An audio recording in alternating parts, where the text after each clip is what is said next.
Aloha, welcome to the Mr.G podcast. This is episode number 56. Today, we're going to be talking about a telemarketing job that I had 20 years ago that I worked at for about 2 years.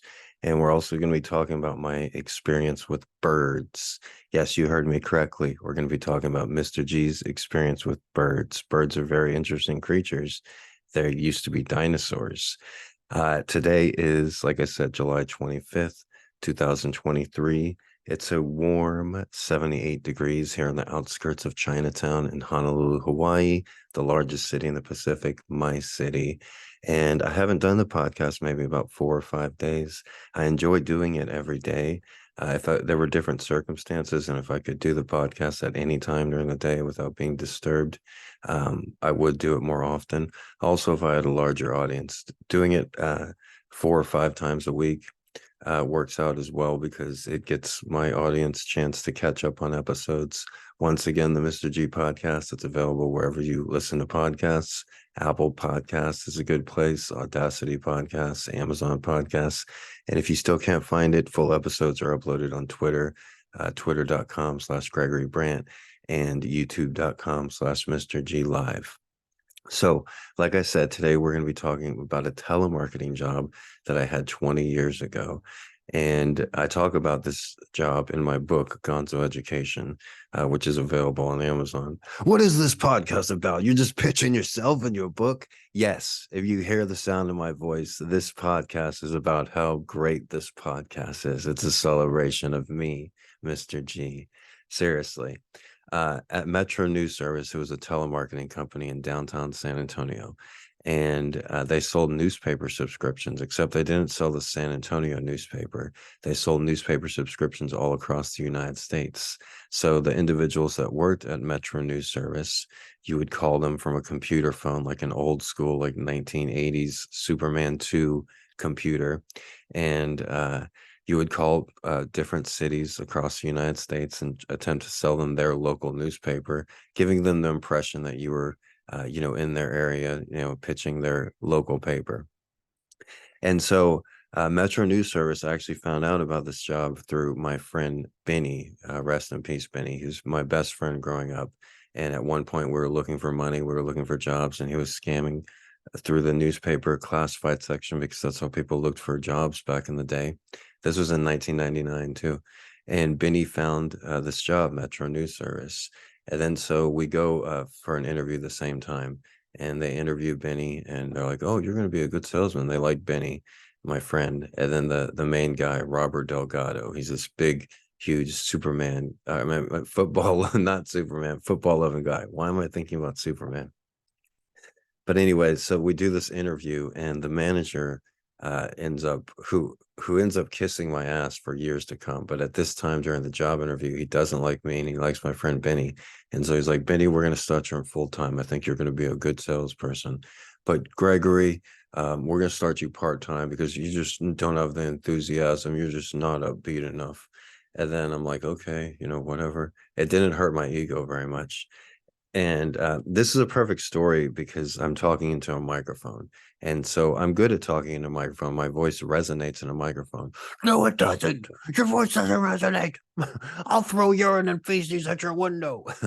No, my voice does resonate. I've noticed that when I spoke in church, every time I've been in front of a microphone, which hasn't been very often, unfortunately.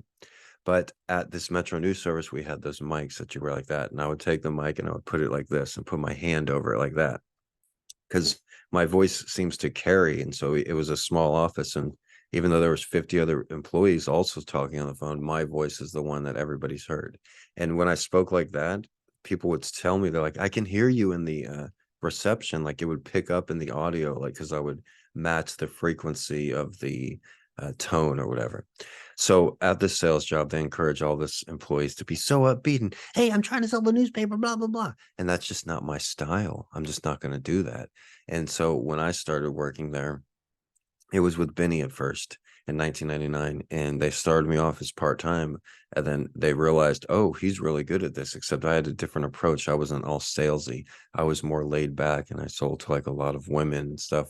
I would call them up and, hey, and just talk to them honestly and just one-to-one and make a connection with them. And it was unlike anything that they'd ever heard. And the owner of the company, even, he would come there every day just to listen to me, because the managers and the owner, you could listen to the employees while they're sitting at the desk. They would walk around on portable phones and listen to the employees, just like by pressing a button and going from each computer. And the manager would just listen to me all day, just mesmerized by the way I was able to hypnotize people without them ever even seeing me. And I was 21 years old, so I was very tall and good looking. The employees there were 2/3 women, and so I never had as many dates as the time that I worked at Metro News Service. It didn't help being the top. It didn't hurt being the top salesman there as well, because you got paid in commission. So all the female employees knew that I was 21 years old, kind, smart, had an apartment a few blocks away, and was the top salesman there. But I actually took a break from working there. I worked there in 1999. Then I went to Austin for New Year's Eve, 99, 2000. And I stopped working there at late 1999. It was a crazy time, Y2K. And I didn't go back there again. I talk about this in detail in my book, On Such Occasion. But I didn't start working at Metro again until the following spring. And after I started again, the second time, I worked there 2 years, a lot of times 48 hours a week, and I didn't miss a single day of work. So I was the model employee, and the head guy was this big, obese Latino guy named Robert Delgado, and he was just not a nice person. And I saw him make old ladies cry. There was an old lady there named Margaret Love, and everybody was mean to Margaret Love. She was like a single old lady, and everybody joked that she had like 10 cats and that she smelled like cat pee. But I never smelled cat pee on her. She had tobacco. Everybody there smoked. It was a big thing. But Margaret would like chew on the tobacco. So she was like always chewing on the tobacco. But I actually, when I read stories for a show on NPR called Oh Dark 30, they would have me open the show every week with a story. If you haven't noticed, I'm good at telling stories. But the very first story I ever did was called Margaret Love and Two Tooth Nancy. And it was all about these two employees there, Margaret Love, that I mentioned. What a name, too, Margaret Love. And I told her that back then. I would, each desk that had two computers, and there was like 20 desks. And so each day you would choose who to sit by, or each shift, for a 4-hour shift, and nobody would ever want to sit by Margaret Love, and they were just mean to her. And I saw that treatment with a lot of the older people that work there, and that's the main reason I'm talking about this right now, because 20 years later, I just started thinking about this guy that worked there, and his name was John, and he was either a World War II vet or a Korean vet, the Korean War vet. And he had a tattoo of a you know how those Marines have that tattoo of like the Marine symbol? So he was like a tough guy, a Marine, but he was old. He was old, 65, maybe older. And so I think now he's like 85 or 90, but he was probably the oldest guy in the office. And all the regular employees would sit in chairs. And once we got a sale, we would ring a bell. And after we rang the bell, a verifier would come over, and they were like a step above us. And so the verifier would come over and take our headset and be like, "Hi, I'm here to verify the credit card number." "Oh, okay, that's correct. That's correct. Thank you for your time. Have a nice day." And the verifier would come over and end the call. And so John was a verifier. And like I said, Robert, the big obese football loving guy, he had like a henchman. His henchman was this snotty Latino guy named Gabe. And Gabe like said he was in law school, but I don't think Gabe was really smart enough to be in law school. But Gabe was about like 25, in his late 20s. He maybe probably had a bachelor's degree from a local San Antonio college, but he would just talk so much shit. And Gabe and John, the World War II vet, they were both verifiers. So every time one of the 50 employees got a sale, they would ring the bell, ding, and then either Gabe or John would come over. So they were like kind of in competition, like whoever verified the most sales, they also got commission. So, but Gabe would always give John, who was a nice guy, the World War II vet, a hard time. And John was like trying to be like young and like hip, not hip, but like I remember that Journey song. Don't stop believing. That song would come on the radio, and then John would like get into it and like air guitar. And every time I hear that song, I just like have the visual image of this 65-year-old guy air guitaring to "Don't Stop Believing." And like I said, he liked me a lot though, because I was respectful to him, and I was respectful to everybody. I've always been a nice guy. It's all about respect. If you respect me, I'll respect you.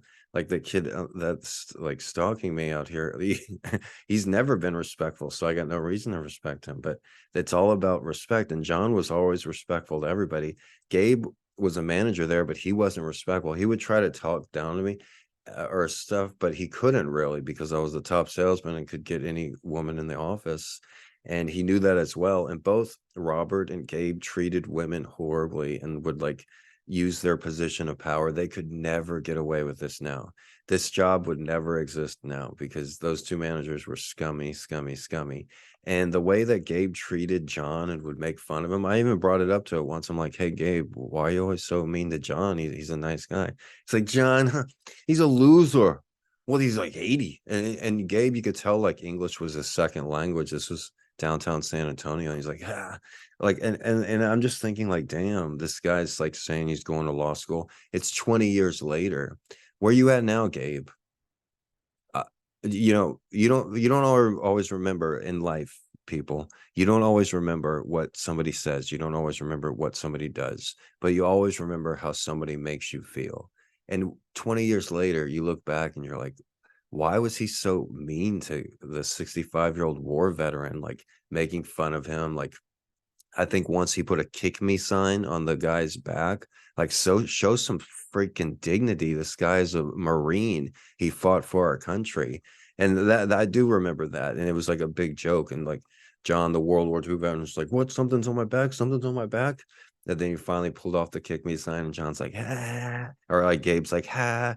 And John, I saw this right there, and John took Gabe aside and was like, I could easily just kick the, living crap out of you if I was 20 years younger, and Gabe was like, ah. And there was another verifier named Erica Delgado, no relationship to the manager, but Erica Delgado, she wore a lot of makeup, I'll say that much, but she was a decent person. But she was mean to Margaret Love. So she wasn't that mean to John, the World War II vet, who was also a verifier. But so Erica would dress up in her nice clothes and a lot of makeup. I'll get to that in a second. But she kind of liked me too. She had a boyfriend there. Oh, she did like me a lot. Every woman there liked me. They would joke about like how all the women like me. One of the haters guy, this guy James Broom. Where you at now, James Broom? You still hating on Mr.G? James Broom like would call me Brad Pitt, like jokingly. But anyways, I'm not Brad Pitt, obviously. But I was 21 years old, and it was a good time in my life. But anyways, I saw Erica Delgado be mean to Margaret Love, and like I said, that would just like bend me the wrong way. And I never mentioned it to her, but like I said, she was kind of like my friend. She smoked like crazy too.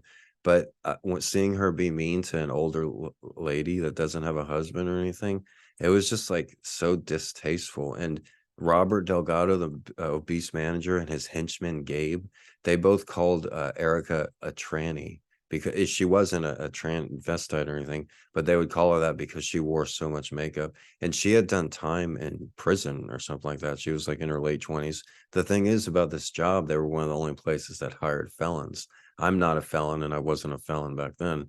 But at this job, you would have people that had done time. There were people with like ankle bracelets and stuff. But in the NPR story that I did called Margaret Love and Two Tooth Nancy, I talked about like one day I remember sitting by Margaret because I was one of the only people that would sit by her. And I'd be like, so you never got married, Margaret? She's like, no, I came close once. Then I'd ask her about her cats. I'm like, so how many cats do you have? She's like, I have 9 now. There's just so and so. And then she lists them all off. And it was she was really pleasant to be around, unlike Two Tooth Nancy, who was like thought she was like on a TV show. Like she'd walk in and like, I'm Nancy, and Nancy was like an obese woman that was like always on head to head versus the manager Robert, and they would always get in each other's face. And like and Nancy acted like I said she was like on a sitcom, like she'd walk in and everybody clap, and like everybody's like a guest, and like she'd always have these like one-liners and stuff. And at the time, I drove my '72 Chevy pickup truck, which everybody thought was like the coolest vehicle, and I would drive her home sometimes. But there were like I said, there were a lot of criminals there. There was this guy Gus, and he had did like 20 years for bank robbery or something like that. And Gus was also one of the top salesmen. Like if you went back and you asked the managers who were the top salesmen at this telemarketing company, they'd say, "Oh, well, Gregory Brandt, definitely that's me, Gregory Brandt." And then they would say this guy Gus. And so sometimes they would have us sit by each other. And Gus was a huge San Antonio Spurs fan, just like me. So we would talk about the Spurs. And I remember him telling me about Tony Parker. He was the first person that told me about Tony Parker. Like he's like, "Have you seen Tony Parker?" Like right before the season started. And I'm like, "No, no, I haven't seen it." He's like, "He's this 19-year-old kid from France. He's unbelievable." So I'm like, "Oh yeah, he's pretty good." He's like, "Yeah, he's so fast, you know." And I mentioned James Broom. James Broom hated me, but he had no reason to hate me. And there was what was that guy? There was one guy that like took me out to drinks and poisoned my drink. I did a whole story about him, but James Broom wasn't an evil guy. He didn't. Lucky's right outside the window, but James Broom. He was about my age and skinny normal guy, and so you could tell it really got to him that I didn't have to try or work hard, and I had a lot of women that worked there interested in me because there were a lot of attractive women that worked there. And so that even though he had a girlfriend, steady girlfriend and everything, you could tell it just got to him. But I was like cool as fuck with him and like sold him weed. I actually sold weed while I worked there because I lived a few blocks away. I go into detail about this in my book. And every day we would have a lunch break, 30, 40 minutes for lunch.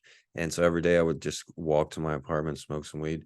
And soon people would start going back there with me and they would ask to buy weed. So I would just buy quarter pounds every week, put them in my refrigerator, make out ounces, dimes, quarters. And the word around got the office and just about all my customers. And it was really great social situation too, because people would come over and hang out and smoke weed in my apartment right there by the Metro News Service. And so James Brood would come over a lot, but Julian was friends with James Broom. They had a common hatred towards me, even though they didn't like hate me. Like a lot of times in life, I've noticed that like people will like hate me, like, God damn. Like it happened in college a lot. Like if we're in a small class and I'm like, no, sometimes I just wouldn't say hardly anything the whole semester. But if there was a woman that I liked in the class, then I'd be like, "Oh, time to take over." And I just like be the most talkative one in the class. If there was a girl I was interested in the class, then I would participate. But if not, I wouldn't say anything. But if that was the case, and if there was a female that I was interested in the class and I spoke a lot and added a lot to the conversation, every other male in that class felt second rate and was like, "Oh." And there were some classes where I'd look around on the first day and see who the most attractive female was and go from there. But this job was pretty similar. But Julian actually took me out to drinks one night and he brought me a drink. And the first drink I had, I just got sick and went in the bathroom and threw up and everything. And you could tell he was trying to do something. And he never liked me at all. But where are you at now, Julian? Julian was like a short little, you don't want to use two adjectives. He was a smaller, spicy Latino from the south side of San Antonio that liked punk rock music and that was real tough and had this facade going for him. He's just like, oh, and he hated the fact that I would go to lunch every day with a new attractive woman. And one day he got in trouble for yelling, "I should be the one who've been," like it just like, and the manager would keep on trying to like take him aside, like, "No, Greg's a nice guy, uh, but like where are they at now? Like Julie and James Broom. Like I said, you don't always remember what somebody says, you don't always remember what somebody does, but you remember how people make you feel. And you remember how people treat others. And I remember how Erica and other women there treated old Margaret Love. And I remember how Robert Delgado, the obese manager, he made Margaret Love cry one day, like she wasn't like meeting her quota or something, and he was just yelling in her face, and he sent her home early, and she would always take the bus back and forth. She must have been 65. So where are you at now, Margaret Love? This was over 20 years ago. So Margaret Love would be 85. Robert Delgado would be 50. Was it worth it, Robert Delgado? Were you being such a prick? I don't have anything bad to say about Chris Southward. He was the owner of the billion-dollar business. He inherited millions from his parents, and he's the guy that would come there a little older than me, but he would listen to me on the phone and just see how I had a different approach to it, and a more honest approach, a less phony approach. And I really enjoyed calling different cities all across the United States. Some newspapers I would enjoy selling more than others. Like I enjoyed selling the Albuquerque Journal, the St. Louis Post-Dispatch. Nobody could sell the Chicago Tribune like me. It was hard paper to sell. The Philadelphia Inquirer. USA Today was my overall favorite newspaper to sell. I noticed that more wealthy and educated people read USA Today, and also we would have a copy of it right there. And I've always been a fan of newspapers. I received a degree in print journalism from the University of Texas School of Journalism. I've been working and involved with newspapers since I was 14, and ever since I was a little kid, I was reading the newspaper. Our father never got us toys, but he would have the newspaper delivered, and the newspaper had comics every day. On Sunday, they would have color comics. So I really got into the habit of reading the newspaper every day, reading the classified section as a kid too, looking at all the jobs. And that's where I got my first jobs, as a door-to-door newspaper salesman when I was 14. I needed money desperately for summer school at that age. And, my father's like, you better get a job or you're out. And I scoured the classified sections, and there weren't many jobs for 14-year-olds. There were only two jobs I could find. One was putting flyers on door for a pizza company. The other was door-to-door newspaper sales. I did both of them, and the door-to-door newspaper sales I was really good at. I ended up working for 4 years on and off, but for almost straight for 4 years, from the age of 14 to 18. And I broke all the sales records in the city of San Antonio. So that really says a lot.